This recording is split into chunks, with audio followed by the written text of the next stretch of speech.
म्हणजे actually blog चालू करायची तर इच्छा नव्हती. म्हटलं आता पुलावर होतं असं सांगायचं होतं मला, आणि पुणे जायचं होतं असं पण सांगायचं होतं, म्हणून पुलावर झालं. पुणे जाऊनच म्हटलं ब्लॉग चालू करू.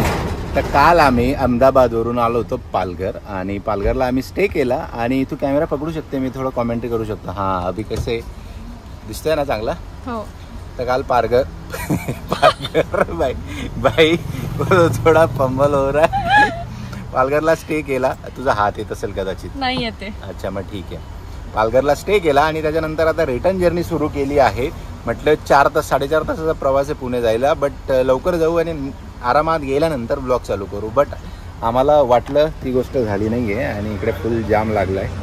आणि अशा प्रकारे तुम्हाला जाम दाखवतो. हा असा सगळा जाम लागलेला आहे या साईडला आणि पाठीमागे बट पुढे जास्त नाही आहे. बट ते बोलले की कंप्लीट 1 तासानंतर सोडतात, 1 तासानंतर त्या साईडची ट्रॅफिक सोडतात आणि 1 तासानंतर या साईडची ट्रॅफिक सोडतात. तसं इकडे सगळं मोकळं आहे. आणि इथून ठाणे फक्त 4 ते 5 किलोमीटर आहे. फुल पुढपर्यंत दिसत असेल तुम्हाला पोलीस वगैरे थांबले, आणि पुढे टोल नाका पण आहे. म्हणजे कंप्लीट जाम आहे. कसं वाटतंय ट्रॅफिकमध्ये बसून, AC मध्ये बसून? AC नाही एवढा, नॅचरल AC हवा येते. चौघं असे विंडो ओपन आहेत. जाताना आपण म्हणत होतो ना की हा रूट नसता आपला टाइम वाचला असता, तो हा रूट घेऊन पण नाही वाचणार. ऍक्च्युली आमचं काय झालं ना, म्हटलं आता ठाणे इथून फक्त 10 किलोमीटर आहे. आतमध्ये गेल्यानंतर CNG टाकू, म्हणून आम्ही CNG नाही टाकला. तर CNG जस्ट संपला होता 5-6 किलोमीटर आधी. आणि इतकं बॅडलं की पेट्रोल पण कमी आहे. आणि एक पॅप्सीवाला येऊन गेला, तो बोलला 1 तास लागेल. म्हटलं 1 तासात तर इथं फ्युल संपेल. त्याच्यामुळे गाडी बंद ठेवली आहे, काच ओपन ठेवले, आणि आम्हाला गरम होते म्हणून आम्ही असे बाहेर उभे आहेत. बरं पालघरला काय केलं तू सांग ना, पालघरला काय केलं? बीचला गेलो. बोल. स्नेहलकडे गेलो होतो, आणि स्नेहल आणि किरण ह्या 2 मुलींना घेऊन दिनू बीचला गेला होता. इतना पीजी वाला डायलॉग दे रहे तुम अभी, इतना पांचड़ वाला डायलॉग. मतलब उसका कोई मीनिंग ही नहीं है. तो फुल डिटेल में बताओ भाई, फुल स्टोरी चाहिए. जाने के बाद क्या क्या किया, क्या क्या खाया? जाने के बाद पूरा रेडी था. ये वेजिटेरियन है, इसके लिए नहीं, हा वेजिटेरियन आहे त्याच्यामुळे याच्यासाठी पार्सल आणलं होतं चना आणि पनीर मसाला, जो की आपण कधीच ऐकलेला नाहीये. युनिक डिश ती दिनूने काल टेस्ट केली. आणि आपल्यासाठी स्टार्टर होतं, काय म्हणतात त्याला, चिकन भुजिंग. आणि त्याच्यानंतर शीख कबाब, पॉपलेट की पापलेट, त्याच्यानंतर राडा मासा का काहीतरी आहे ना, तो मासा, करी, राईस, चपाती, आणि उसके लिए था आज मोमोज. अशा प्रकारात काल एकदम रंगारंग कार्यक्रम झाला. आणि ते पण सांग, आपण तिथं थांबणार होतो बट का नाही थांबलो? आणि आम्ही थांबणार होतो, आणि आमचा प्लॅन होता की एक रिसॉर्ट आहे तिथे जायचा, आणि त्याच्यानंतर केळवा बीचला संध्याकाळी जायचा. आणि जी डबल बायसिकल ती नाही का 2 स्ट्रीटवाली दाखवली होती, ती तिकडे साबरमती नदीच्या तिथे, तर ती इथे पण होती. तर आमचं फुल सगळं प्लॅनिंग झालं होतं. पण अचानक मला कळलं की माझे पप्पा पुण्याला यायला निघाले आणि ऑलरेडी अर्धा रस्त्यात संगमनेरपर्यंत आले. त्याच्यामुळे आम्ही डायरेक्ट ते स्किप करून पटापट 1 तासात तयारी करून निघालो की आम्ही लवकर पुण्याला पोहोचू या हिशोबाने. बट देवाला ते मान्य नाही आहे, त्याच्यामुळे 2 तास तरी लेट आम्हाला करवणारच ही ट्रॅफिक. हाँ, इसको भी कुछ बोलना है भाई, तू भी बोल दे. हाँ, कैमरा ऑन करते ही इसकी बत्ती एकदम गुल हो जाती है. कॅमेरा बंद, मीटर चालू, कॅमेरा ऑन, बत्ती गुल.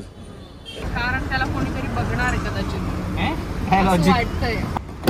चालू हो गया भाई, चालू हो गया. ए कॅमेरा पकड़ तू चावी कहाँ है?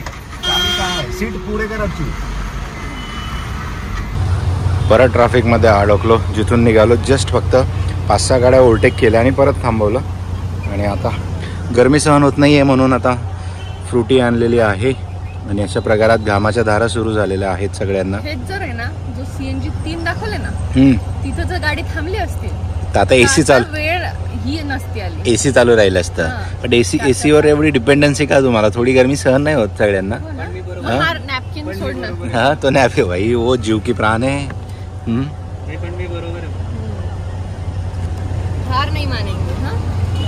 हार नहीं मानेंगे, राह नहीं ठानेंगे, CNG नहीं भरेंगे. तू तोंड का लपवतोय? तुला काय भीती वाटते रे? सांगते जरा तू. मला काहीच भीती वाटत नाही. हा, नाही वाटत? अरे काय तू आता ऐकूनच घेतली, तो बरोबरच म्हणतोय सीएनजी भरायला आपण सजेस्ट केलं होतं ना. मग ते एडिट केलेलं ते परत टाकू का BTS मध्ये? ते गरज नाही. आता भीती वाटली. आता भीती वाटली त्याला, आता भीती वाटली.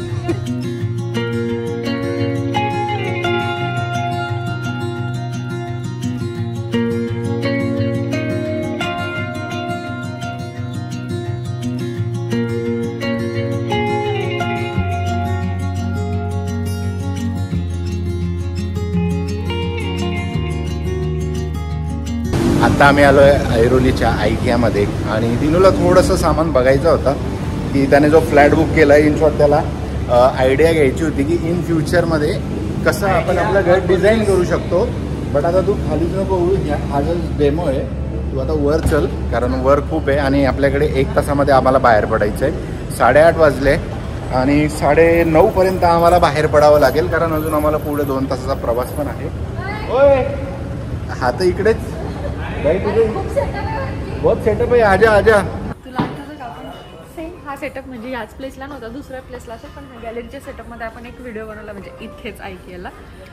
जर तुम्ही आतापर्यंत IKEAचा व्हिडिओ नसेल पाहिला तर तुम्हाला जर रेफरन्ससाठी पाहायचं असेल तर तुम्ही पाहू शकता. आणि IKEAचे 2 पार्ट आहेत ती, तर ते आपल्या चॅनलवरती आहे. तर आयडिया डिटेलमध्ये टूर आहे आपल्या चॅनलवरती केलेलं आहे. ऑलमोस्ट 20-25 मिनटात, ज्याच्यामध्ये आपण सगळं बारीक असं कव्हर केलेलं आहे. सोफा सेक्शन, टेबल सेक्शन, त्याच्यामुळे तुम्ही जाऊन चॅनलला बघा. IKEAला तर चला, यांची तर इच्छा होती की हे बघावं, बट माझी एक इच्छा होती खूप तीव्र की मला IKEAला फूड खायचं होतं आणि त्यासाठी मी आलो होतो. म्हटलं आता जाताना डिनर इथंच करून घेऊ, कारण अपने फायदे की भी चीज़ देखना भाई और मेरे फायदे की मुझे लग रही की IKEA में डिनर, कारण इथलं फूड जे आहे ना खूप भारी आहे. आणि म्हणजे मी तर फक्त फूड खाण्यासाठी इथे येऊ शकतो IKEAला परत. जसं याच्यासोबत आलं, तू फक्त आता आयडिया घे आणि जेव्हा आपल्याला फायनल करायचं आहे ना, तेव्हा 10 लाख रुपये घेऊन आपण टेबलवरती बसू आणि मग इथून फर्निचर वगैरे घेऊ. 1-1 लाख रुपयाची. हां, नाही सुरुवातीला तर 10 लागतीलच मिनिमम, कारण इथं जेवढं आहे तेवढं.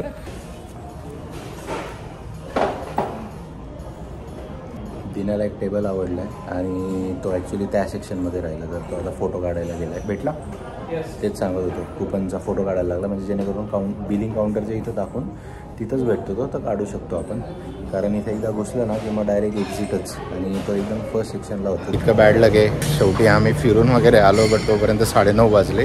आणि सॉरी 9 वाजेला बंद होते ना यांचं, 9 वाजेला बंद झालं, तर 9:30 वाजले एक्झिट करतो आहे. ज्या कामासाठी मी आलो होतो तेच काम नाही झालं, ते म्हणजे आता डिनर.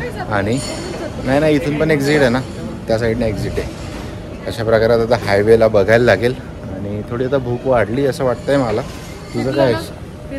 फिरलं गाडीमध्ये, AC मध्ये वाटत नाही, बट आता इथं वाटायला लागलं. टोल का झोल भाई, एक्सप्रेस वे पे चल रहा है. आज तो दिने उतरलाय डायरेक्ट भांडण करायला. किती मिनिटापासून थांबलंय, म्हणजे आता तू सांग मी किती सहन करत असेल या गोष्टी टोलवरती. हा ती घेतो मी 3 मिनिटाच्या वरती जर झालं त्याला कशाला कसले पैसे द्यायचे? माझा नाही द्यायचे का? बाय डिफॉल्ट तो स्कॅन करेल. नाही ना, बट स्कॅनर माझ्या हातात आहे ना. तू बोल, मी देणार नाही, तू फक्त बोल. तू बोलून दाखव, ते काहीच करणार नाही. पकड